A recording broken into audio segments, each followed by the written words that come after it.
నమస్కారం, truth news కి స్వాగతం. హెడ్లైన్ చూద్దాం.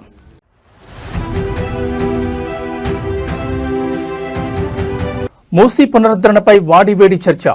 అసెంబ్లీ నుంచి బీఆర్ఎస్ సభ్యుల వాకౌట్.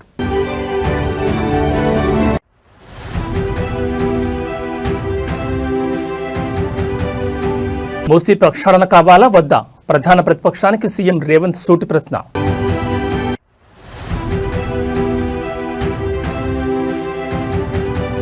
అమరావతి నిర్మాణంలో మరో ముందడుగు. అందుబాటులోకి సీడ్ యాక్సెస్ రోడ్.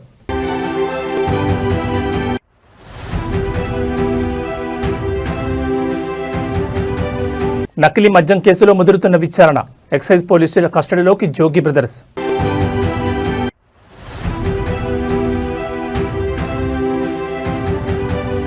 భక్తులతో కిక్కిరిసిన తిరుమల. శ్రీవారి దర్శనానికి 20 గంటల సమయం. ఇక డీటెయిల్స్ చూస్తే తెలంగాణ శాసనసభ శీతాకాల సమావేశాలు రెండవ రోజు ఉత్కంఠభరితంగా సాగుతున్నాయి. రాష్ట్రంలో నెలకొన్న యూరియా కొరతపై చర్చించాలని డిమాండ్ చేస్తూ ప్రధాన ప్రతిపక్షం బీఆర్ఎస్ సభలో భారీ నిరసనకు దిగింది. ఇవాళ ఉదయం సభ ప్రారంభం కాగానే బీఆర్ఎస్ తెలిపే నేతలు చేతుల్లో ప్లకార్డులు పట్టుకుని అసెంబ్లీ హాల్లో ప్రవేశించారు. కాంగ్రెస్ వచ్చింది, రైతులను నిండా ముంచింది అంటూ పెద్ద ఎత్తున నినాదాలు చేశారు.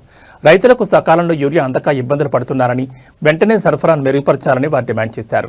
యూరియా కొరతపై చర్చ చేపట్టాలని కోరుతూ బీఆర్ఎస్ సభ్యులు వాయిదా తీర్మానాన్ని అందజేశారు. కాంగ్రెస్ వచ్చింది,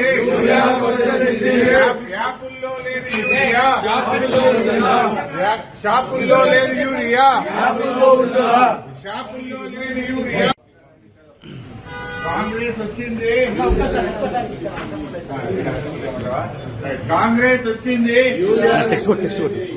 కాంగ్రెస్ వచ్చింది, కాంగ్రెస్ వచ్చింది. షాపుల్లో లేని యూరియా, షాపుల్లో లేని యూరియా, షాపుల్లో లేని యూరియా. కాంగ్రెస్ వచ్చింది, కాంగ్రెస్ వచ్చింది, కాంగ్రెస్ వచ్చింది. తెలంగాణ శాసనసభలో ఇవాళ మూసీ ప్రక్షాళనపై అధికార విపక్ష నేతల మధ్య మాటల యుద్ధం కొనసాగింది. మూసీ పునరుజ్జీవనంపై సీఎం రేవంత్ రెడ్డి సుదీర్ఘంగా ప్రసంగించి ప్రాజెక్టు ఉద్దేశాలు, లక్ష్యాలను సభకు వివరించారు. ఆయన ప్రసంగం అనంతరం సభలో తమ గళాన్ని వినిపించడానికి, ముఖ్యంగా ప్రజా సమస్యలపై చర్చించడానికి తమకు అవకాశం ఇవ్వలేదంటూ బీఆర్ఎస్ సభ్యులు ఆరోపించారు. సభ లోపల ప్రజాస్వామ్యబద్ధంగా నిరసన తెలిపే హక్కును కూడా ప్రభుత్వం కాలరాస్తోందని వారు అసహనం వ్యక్తం చేశారు. సాధారణంగా సీఎం మాట్లాడిన తర్వాత ప్రతిపక్ష నేతలకు వివరణ ఇచ్చే అవకాశం ఉంటుందని, అయినా స్పీకర్ తమకు మైక్ ఇవ్వకపోవడం దుర్మార్గం అంటూ బీఆర్ఎస్ ఎమ్మెల్యేలు అసెంబ్లీ నుంచి వాకౌట్ చేశారు.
మూసీ ప్రక్షాళన కావాలా వద్దా అని సీఎం రేవంత్ రెడ్డి ప్రధాన ప్రతిపక్షమైన బీఆర్ఎస్ సభ్యులను అసెంబ్లీలో ప్రశ్నించారు. ఇవాళ మూసీ పునరుద్ధరణపై చర్చ సందర్భంగా ఆయన సభలో మాట్లాడుతూ మూసీ ప్రక్షాళనపై బీఆర్ఎస్ పార్టీ ఏం చెప్పాలనుకుంటుందో చెప్పండి అని కామెంట్ చేశారు. మూసీలో ఉండే కాలుష్యం కంటే కొంతమంది కడుపులో విషయం ఎక్కువ ఉందని సెటైర్లు వేశారు. తాము మూసీ ప్రక్షాళనపై వివరాలు చెప్పే ప్రయత్నం చేస్తుంటే విషం కక్కుతున్నారని విపక్ష సభ్యులకు చురకలంటించారు. ప్రజలకు ప్రభుత్వం చేసేది తెలియదు అనేది వాళ్ల ఉద్దేశమని మండిపడ్డారు. అవతలి వాళ్లు మారిపోయేలా కొందరి చూపులున్నాయని, అసలు మూసీ ప్రక్షాళన కావాలా వద్దా అని సీఎం రేవంత్ రెడ్డి సభలో ప్రధాన ప్రతిపక్షాన్ని సూటిగా ప్రశ్నించారు. సంవత్సరంన్నర నుంచి నిరంతరం పనిచేస్తే ఇప్పుడు ఒక కొలిక్కి వచ్చినాయి. ఇంకొక సంవత్సరం పడుతుంది మొత్తం డీటెయిల్ ప్రాజెక్టు రిపోర్ట్ తయారు కావడానికి. 5 సంవత్సరాల కోసం కన్సల్టెంట్ కంపెనీని పెట్టుకున్నాం అధ్యక్ష. 5 సంవత్సరాలు ప్రాజెక్టు డిజైన్లు ఇవ్వడమే కాకుండా, అంచనాలు వేయడమే కాకుండా, నిర్మాణంలో కూడా వాళ్ళ సహకారం ఉండాలని చెప్పి ఈ రోజు అంతర్జాతీయ స్థాయి కంపెనీలను తీసుకొచ్చి మనం పెట్టుకున్నాం అధ్యక్ష. అందుకే ఈ రోజు మూసీ నది పరివాహక ప్రాంతాన్ని నైట్ ఎకానమీగా మారుస్తా అని చెప్పిన అధ్యక్ష. పట్టణం అంతా రాత్రి 9 గంటలకు నిద్రపోతే రాత్రి 9 గంటల నుంచి ఉదయం 6 గంటల వరకు మూసీ నది పరివాహక ప్రాంతంలో నైట్ ఎకానమీని రివైవ్ చేసి అక్కడ హోటల్స్, ఆఫీసులు, అదే విధంగా ఫుడ్ కోర్ట్స్, కల్చరల్ యాక్టివిటీస్ వీటన్నిటిని కూడా ప్రపంచ స్థాయి నగరంగా మార్చడానికి నైట్ ఎకానమీని ఓపెన్ చేయబోతున్నామని చెప్పినాం అధ్యక్ష. ఆ ప్రాంతంలో ఉన్న ప్రతి వాళ్లకు, నష్టపోయే వాళ్లకు అత్యధికంగా నష్టపరిహారం ఇచ్చి బ్రహ్మాండమైన కాలనీలు కట్టించిస్తాం అధ్యక్ష. ముందుగా మూసీ మోడర్నైజేషన్ ప్రాజెక్టుకి ఎంత ఖర్చు అవుతుందో ప్రభుత్వం చెప్పాలని మాజీ మంత్రి హరీష్ రావు డిమాండ్ చేశారు. అసెంబ్లీ సమావేశాల్లో క్వశ్చన్ అవర్ సందర్భంగా ఆయన మాట్లాడారు. ఒకసారి సీఎం 1,00,000 కోట్లని, మరోసారి 1,50,000 కోట్లని పలుసార్లు పరస్పర విరుద్ధమైన ప్రకటనలు చేస్తున్నారని, అసలు మూసీ సుందరీకరణ మీద ప్రభుత్వం ఎంత ఖర్చు చేయాలనుకుంటుందో స్పష్టం చేయాలని డిమాండ్ చేశారు. పిల్లలకు స్కాలర్షిప్లు ఇవ్వమంటే డబ్బులు లేవు, కోసుకు తింటారా అని అంటున్నారని విమర్శించారు. రిటైర్డ్ ఎంప్లాయీస్కి బెనిఫిట్స్ ఇవ్వమంటే డబ్బులు లేవంటున్నారు. మరి మూసీ సుందరీకరణ మీద మాత్రం 1,00,000 కోట్లు ఎలా ఖర్చు చేస్తారని ప్రశ్నించారు. మూసీ సుందరీకరణలో ఇప్పటి వరకు ఎన్ని నివాసాలు కూల్చారు? కూల్చిన నివాసాలకు 2013 భూసేకరణ చట్టం కింద కాంపెన్సేషన్ ఇచ్చారా? వేజ్ లాస్ చెల్లించారా? లేదా కేసీఆర్ కట్టిన డబుల్ బెడ్రూమ్ ఇండ్లలో వారిని అసైన్మెంట్ చేసి చేతులు దులుపుకున్నారా అని నిలదీశారు. 2013 భూసేకరణ చట్టం ప్రకారం ఒక్కో కుటుంబానికి 14.5 లక్షల డబ్బులు ఇవ్వాలి. వాళ్ల పాత ఇంటికి R&B ఎస్టిమేట్ చేసి ఆ డబ్బులు చెల్లించాలన్నారు. అలాగే సేలబుల్ రైట్స్తో కూడినటువంటి 200 గజాల స్థలం, ఇల్లు ఇవ్వాలన్నారు. ఇవి ఇచ్చారా, ఇవ్వలేదా? ఒకవేళ ఇస్తే ఎప్పట్లోగా ఇస్తారని ప్రశ్నించారు. అసలు ఈ మూసీ ప్రాజెక్టు సుందరీకరణ మీద రాష్ట్ర ప్రభుత్వం ఎంత ఖర్చు పెట్టాలనుకుంటుంది? ఎందుకంటే ఒకవైపు పిల్లల స్కాలర్షిప్లు ఇవ్వమంటే డబ్బులు లేవు, కోసుక తింటారా అంటున్నారు. లేదా రిటైర్డ్ ఎంప్లాయీస్ కు డబ్బులు ఇవ్వండి అంటే డబ్బులు లేవంటున్నారు. మూసీ సుందరీకరణ మీద 1,00,000 కోట్ల, 1,50,000 కోట్ల ఎంత ఖర్చు పెడతామనుకుంటుంది ప్రభుత్వం? సూటిగా సమాధానం చెప్పండి. ఇప్పటి వరకు మూసీ సుందరీకరణలో ఎన్ని నివాసాలు కూల్చివేశారు? ఆ కూల్చివేసిన నివాసాలకు 2013 భూసేకరణ చట్టం కింద పాత ఇండ్లకు కంపెన్సేషన్ ఇచ్చారా? వేజ్ లాస్ ఇచ్చారా? లేదా సింపుల్ గా కేసీఆర్ గారు కట్టిన డబుల్ బెడ్రూమ్ ఇళ్లలో అసైన్మెంట్ చేసి పంపారా? 2013 భూసేకరణ చట్టం ప్రకారంగా 14.5 లక్షల రూపాయల డబ్బు ఇవ్వాలి వాళ్లకు. పాత ఇంటికి R&Bతో ఎస్టిమేట్ చేసి డబ్బులు ఇవ్వాలి. అదే విధంగా సెలబుల్ రైట్స్ తో కూడినటువంటి 200 గజాల స్థలంలో కట్టిన ఇల్లు ఇవ్వాలి. ఆ రకంగా ఇచ్చారా? ఇవ్వలేదా? ఇస్తే ఎప్పట్లోకి ఇస్తారు? ఎన్ని నివాసాలు కూల్చారు? ఇంకా మీరు ఐడెంటిఫై చేసి కూల్చవలసిన ప్రభుత్వ ప్రైవేటు ఇల్లు ఎంత భూమి ప్రభుత్వ ప్రైవేట్ సేకరిస్తున్నారు? సమాధానం చెప్పండి. మరి మొన్న వరదలు వచ్చినప్పుడు మూసీ గేట్లు ఒకేసారి తెరిచి ఉద్దేశపూర్వకంగా ప్రజల ఇండ్లు మునిగిపోవాలి, రోడ్లు మునిగిపోవాలని ఈ ఉద్దేశపూర్వకంగా గేట్లు ఎత్తి ముంపు గురి చేసిన విషయం ప్రభుత్వం దృష్టికి వచ్చిందా? ఎందుకంటే పైన ఎంత వర్షం పడుతుంది, ఫ్లడ్ ఎంత ఉన్నదో చూసుకొని ముందే గేట్లు కొద్దిగా ఎత్తితే స్లోగా గ్రాడ్యువల్ గా ఫ్లడ్ బయటకు పోతుంది. కానీ గేట్లు ఆపిపెట్టి ప్రాజెక్టు మొత్తం నిండిన తర్వాత ఒకేసారి గేట్లు తెరవడం ద్వారా ORR యొక్క మరి పక్కనుండేటువంటి రోడ్లు కానీ, ORR యొక్క మన పక్కనుండే రోడ్లు, ఇండ్లు ముంపు ఉద్దేశపూర్వకంగా కావాలనే ప్రభుత్వ పెద్దల యొక్క ఆదేశాలతో ఈ గేట్లు ఎత్తి ముంపు గురి చేసిన విషయం ప్రభుత్వం దృష్టికి వచ్చిందా? ఎందుకు ఆ రకంగా గేట్లు ఎత్తారు? ఒకవేళ ప్రభుత్వానికి ఆ ఉద్దేశం లేకపోతే ఆ అధికారుల మీద ఏమైనా చర్యలు తీసుకున్నారా? సూటిగా సమాధానం చెప్పాలని చెప్పి నేను కోరుతా ఉన్నా అధ్యక్ష. చివరిగా మేము చెప్పేది, మీరు పేదవాళ్ల ఇంటికి రాకండి. మూసీ సుందరీకరణ పేరిట పేదల ఇండ్లు కూలగొడితే బీఆర్ఎస్ పార్టీ సీరియస్ గా వ్యతిరేకిస్తుంది. అవసరమైతే బుల్డోజర్లకు అడ్డంగా పడుకోనైనా అడ్డుకుంటామని గతంలో చెప్పాం.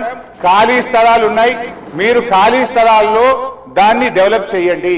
మూసీలోకి గోదావరి నీళ్లు తెండి, మురికి నీరు లేకుండా చూడండి. కానీ మూసీ పేరిట పేదల ఇండ్లు కూలిస్తే మాత్రం బీఆర్ఎస్ పార్టీ ఎంత మాత్రం ఒప్పుకోదని మీ ద్వారా ప్రభుత్వాన్ని తెలియజేస్తున్నాం. రెండవ రోజు తెలంగాణ అసెంబ్లీలో ప్రశ్నోత్తరాల సమయం నడుస్తోంది. మూసీ పునరుజ్జీవనం ప్రాజెక్టుపై చర్చ కొనసాగుతోంది. ఈ సందర్భంగా మంత్రి శ్రీధర్బాబు మాట్లాడుతూ ఉస్మాన్ సాగర్ నుంచి బాపుఘాట్ వరకు మూసీ అభివృద్ధి పనులకు అధ్యయనం చేస్తున్నారని మంత్రి శ్రీధర్బాబు తెలిపారు. 5 జోన్లుగా మూసీ అభివృద్ధి ప్రాజెక్టు విభజన జరిగిందన్నారు. త్వరలోనే DPRలను తయారు చేయడం జరుగుతుందని వెల్లడించారు. ఆసియా అభివృద్ధి బ్యాంక్ నిధులు ఇస్తుందని తెలిపారు. మూసీ పునరుద్ధరణకు సింగపూర్ కన్సార్టియం ఏర్పాటు చేసినట్లు పేర్కొన్నారు. మొదటి దశలో 55 కిలోమీటర్ల మేర అభివృద్ధి చేయబోతున్నట్టు తెలిపారు. ఉస్మాన్ సాగర్ నుంచి గౌరెల్లి వరకు అధ్యయనం జరుగుతుందన్నారు. గాంధీ సరోవర్ అభివృద్ధి చేయాలనే ప్రతిపాదన ఉందన్నారు. 4,100 కోట్ల రుణంతో ఎంఆర్డీసీఎల్ మూసీ ప్రాజెక్టు అభివృద్ధి చేపట్టిందని తెలిపారు. కాగా యూరియా కోసం బీఆర్ఎస్ ఎమ్మెల్యే నిరసన చేపట్టారు. ప్రభుత్వానికి వ్యతిరేకంగా ఆందోళన చేపట్టారు. బీఆర్ఎస్ నిరసనలపై మంత్రి శ్రీధరబాబు ఆగ్రహం వ్యక్తం చేశారు. క్వశ్చన్ అవర్లో నిరసనలు ఏంటని మంత్రి మండిపడ్డారు. క్వశ్చన్ అవర్పై ఇంట్రెస్ట్ లేదంటే చెప్పండి అని ప్రశ్నించారు. యూరియాపై కూడా చర్చించడానికి సిద్ధంగా ఉన్నట్లు తెలిపారు. DPR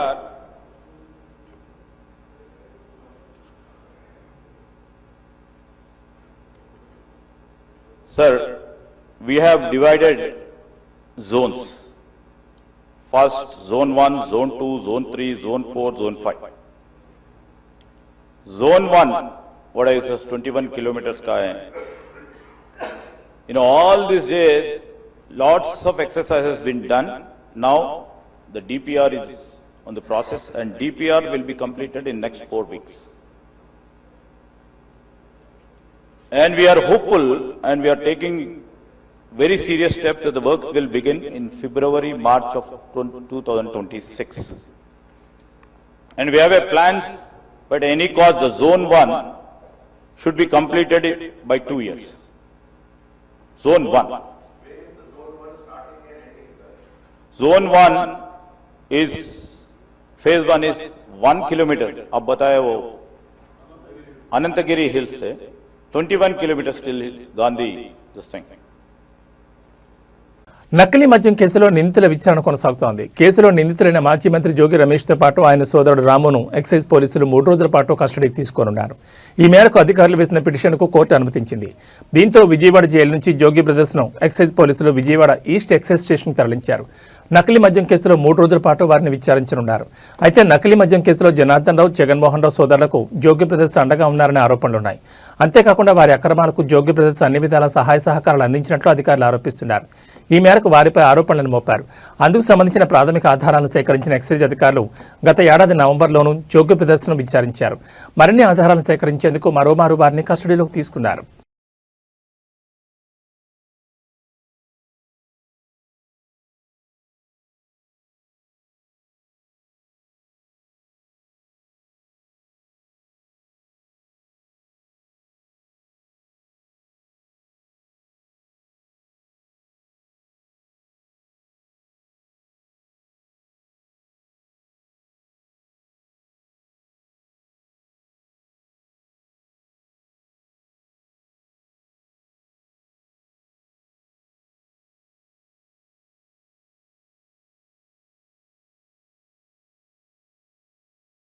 అమరావతి నిర్మాణ పనుల్లో మరో కీలక ఘట్టం ఆవిష్కృతమైంది. విజయవాడ నుంచి అమరావతికి వెళ్లే ప్రయాణికులకు ట్రాఫిక్ కష్టాలు తగ్గించడమే కాకుండా దూరాన్ని కూడా భారీగా తగ్గించేలా మరో 1.5 కిలోమీటర్ల మేర సీడ్ యాక్సెస్ రోడ్ అందుబాటులోకి వచ్చింది.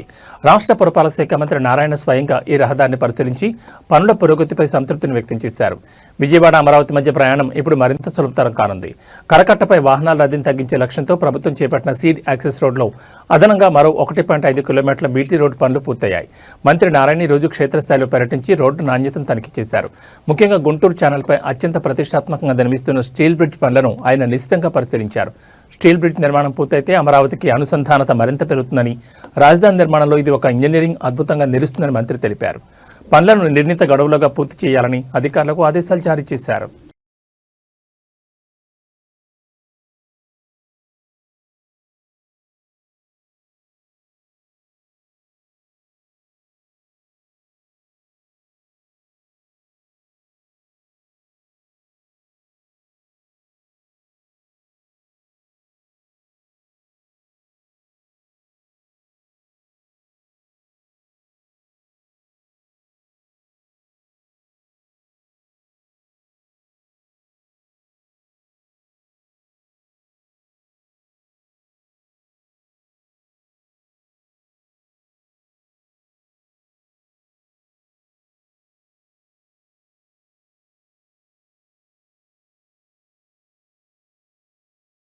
అంబేద్కర్ కోనసీమ జిల్లా కలెక్టర్ మహేష్ కుమార్ కు పెను ప్రమాదం తప్పింది. జిల్లాలోని ఆత్రేయపురం మండలం పులిదిండి వద్ద పడవ పోటీల ట్రయల్ రన్ ఇవాళ నిర్వహించారు. ప్రారంభోత్సవానికి కలెక్టర్ మహేష్ కుమార్ ముఖ్య ఆహ్వానితులుగా హాజరయ్యారు. ఈ సందర్భంగా ఆయన ప్రమాదానికి గురయ్యారు. వివరాలకు వెళ్తే కయాకింగ్ పడవను కలెక్టర్ నడుపుతుండగా పడవ అదుపు తప్పి బోల్తా కొట్టింది. దీంతో కలెక్టర్ కాలువలో పడిపోయారు. లైఫ్ జాకెట్ ఉండడంతో ఆయన నీటిలో మునక్కుండా బయటపడ్డారు. అక్కడే ఉన్న సిబ్బంది గజ ఈతగాళ్లు వెంటనే స్పందించి కలెక్టర్ను వేరే పడవలోకి ఎక్కించారు. దీంతో కలెక్టర్కు పెను ప్రమాదం తప్పింది. కలెక్టర్ సురక్షితంగా ప్రమాదం నుంచి బయటపడడంతో అధికారులు ఊపిరి పీల్చుకున్నారు. అయితే సంక్రాంతి సంబరాల్లో భాగంగా కోనసీమ జిల్లాలో పడవ పోటీల ట్రయల్ రన్ నిర్వహిస్తున్నారు. దాన్ని ప్రారంభించేందుకు కలెక్టర్ మహేష్ కుమార్ ముఖ్య ఆహ్వానితులుగా హాజరయ్యారు. ఈ క్రమంలో పోటీదారులను ఉత్సాహపరిచేందుకు తాను కూడా కయాకింగ్ పడవను నడిపారు.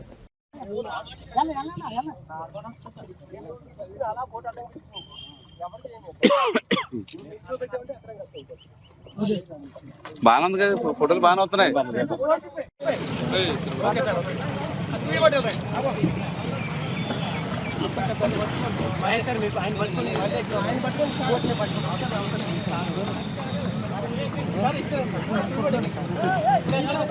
వెనకాల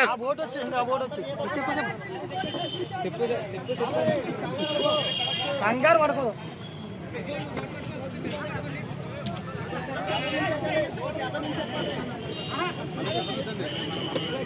జాక్ ఆ బోట్ ఈ బోట్ అరే అది తిరుగుతుంది.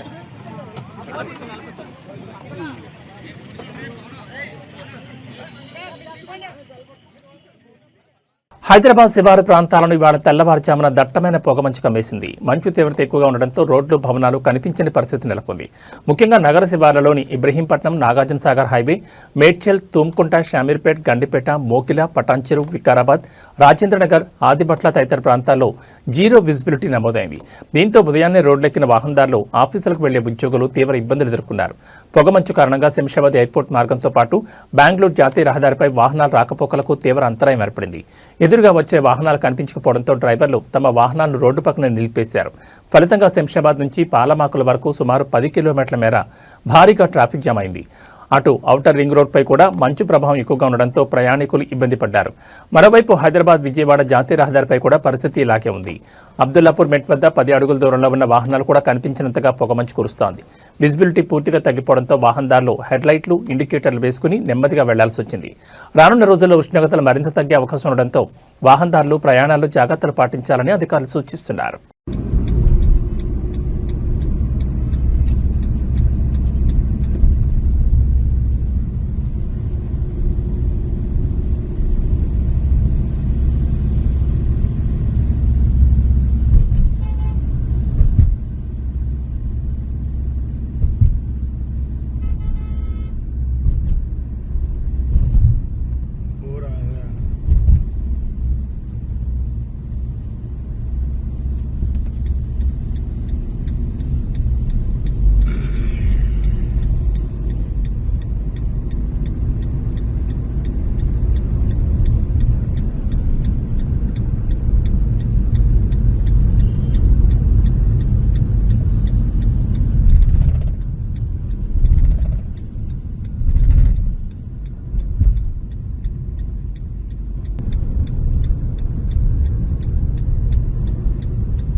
యూట్యూబర్ అన్వేష్ పై పోలీసులు దర్యాప్తు ముమ్మరం చేశారు. అన్వేష్ యూజర్ ఐడి వివరాలు సమర్పించాలని కోరుతూ ఇన్స్టాగ్రామ్ నిర్వాహకులకు పోలీసులు లేఖ రాశారు.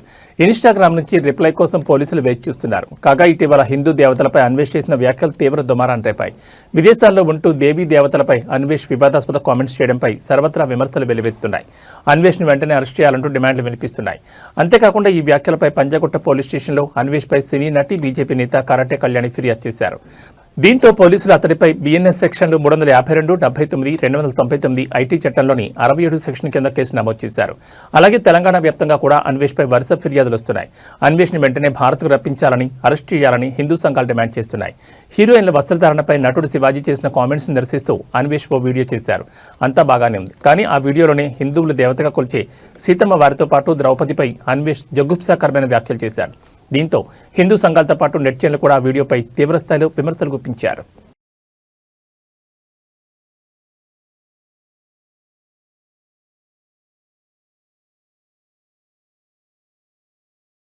శ్రీశైలంలో చిరుతపులు కలకలం సృష్టించింది. అర్ధరాత్రి ఓ ఇంటి ప్రాంగణంలో చిరుత సంచరించింది. పాతాళగంగ మెట్ల మార్గంలోని ఓ ఇంటి ప్రాంగణంలోకి చిరుతపులు వచ్చింది. సీసీ కెమెరాలో చిరుత దృశ్యాలు రికార్డయ్యాయి. ఈవో శ్రీనివాసరావు, దేవస్థాన సిబ్బంది అప్రమత్తమయ్యారు. పుణ్యస్నానాలకు వెళ్లే భక్తులు, స్థానికులు జాగ్రత్తలు పాటించాలని మైకుల ద్వారా అధికారులు అనౌన్స్ చేస్తున్నారు. నల్లమల అడవుల్లో ప్రస్తుతం 87 పెద్ద పులులు ఉన్నట్లు NSTR field director Vijay Kumar తెలిపారు.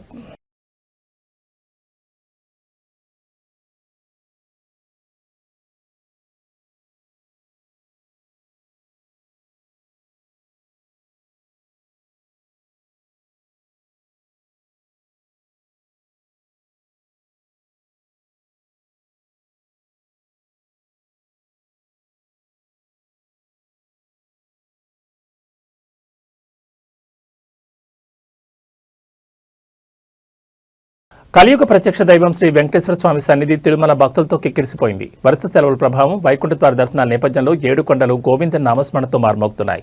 శ్రీవారి దర్శనం కోసం వచ్చే భక్తుల సంఖ్య క్రమంగా పెరుగుతుండటంతో టోకెన్ లేని ఉచిత సర్వదర్శనం కోసం వేచి ఉండే వైకుంఠం క్యూ కాంప్లెక్స్లోని అన్ని కంపార్ట్మెంట్లు భక్తులతో నిండిపోయాయి. ఇక ఉదయం 8 గంటల తర్వాత క్యూ లైన్లోకి ప్రవేశించే భక్తులకు స్వామివారి దర్శనం కలగడానికి సుమారు 20 గంటల సమయం పడుతోంది. 300 రూపాయల ప్రత్యేక టోకెన్ తీసుకున్న భక్తులకు 3 నుంచి 5 గంటల వ్యవధిలో దర్శనం పూర్తవుతోంది. తిరుమల తిరుపతి దేవస్థానం విడుదల చేసిన వివరాల ప్రకారం నిన్న ఒక్కరోజే స్వామివారిని 65,225 మంది భక్తులు దర్శించుకున్నారు. మొక్కులు చెల్లించుకునే క్రమంలో 31,106 మంది భక్తులు తలనీలాలు సమర్పించారు. గురువారం స్వామివారి హుండీ ఆదాయం 3.63 కోట్లు లభించినట్లుగా ఆలయ అధికారులు వెల్లడించారు. భక్తుల రద్దీ దృష్ట్యా టీటీడీ అధికారులు క్యూ లైన్లో పాలు, త్రాగునీరు, అన్నప్రసాద వితరణకు ప్రత్యేక ఏర్పాట్లు చేస్తున్నారు.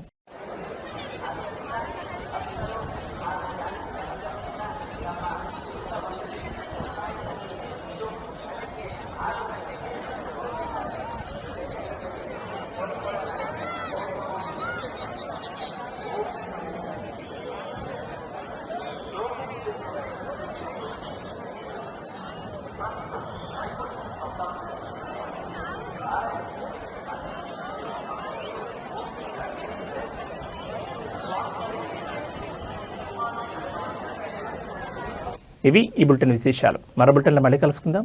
నమస్కారం.